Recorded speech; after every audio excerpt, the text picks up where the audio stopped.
This is how I bleach and color my hair at home and got this hair color all for under $100. My hair before, my roots were so grown out and the color was super faded. They're my tried and true products. I've been bleaching my own hair for the past like 6 years and I've only used these products. It's recommended to use 30 volume because 40 volume is pretty damaging and extreme, but my hair can take it. I did mix in some 20 volume developer. I'm more mindful of my hair, so I don't want to damage it too much. It's 2-part developer to 1-part bleach, and you want a cake batter consistency. If you want to section off your hair, so the way I like to do it is basically I make a little tower of buns. So I section off each layer and then I twist it into a bun. So the first layer is a small little bun, and then the second layer I twist that layer around the first bun. For each section though, make sure you section it off nicely and clean it, because look how messy my section is.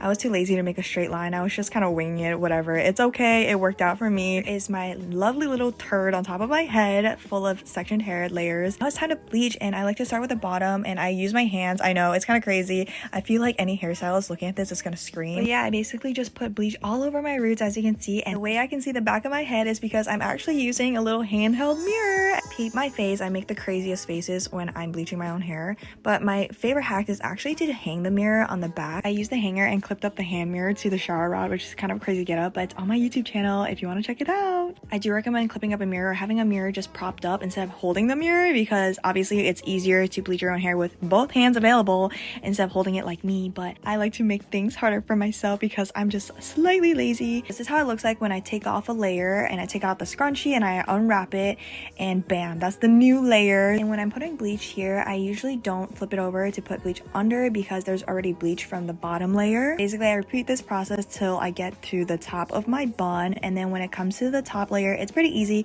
You just flip it back and forth and make sure everything is covered with bleach. But this is just the first round, so don't worry if you miss spots. To say the first round is like the crumb coat when you're making a cake, but I washed out the bleach. It is pretty orange and yellow since it is the first round, and usually I would go in with a second round, but because I'm dyeing my hair like a reddish color, the brassiness was fine. This is the hair dye I used. I used 2 different hair dyes from 2 different brands and I mixed them together because I didn't have enough dye, but you know what? It kind of really worked out. I used the same layering method again, and yes, there is a black patch which should be gone if I did a second round, but it's okay. It's so deep in there, no one's gonna see it anyways. But I also bleached my eyebrows, and this is how it looked like after the first round of dye. The roots are definitely a little bit too light, so I went and dyed my hair another round and focused only on the roots, which is how I got that ombre effect. I only put the dye on my roots and did nothing to the ends, and I washed it out, and then I went to go get my hair cut because my hair was so long and the ends are definitely dead from all the freaking dyeing I've been doing this past year. But this is how my hair turned out. I styled it, and you can see the ombre, the top is a little more purple because I only focused on my roots for the second round of dye, but I love her. I also have a bunch of YouTube videos on how to bleach your hair at home and a TikTok playlist. Let me know if you have any questions and follow for more hair videos.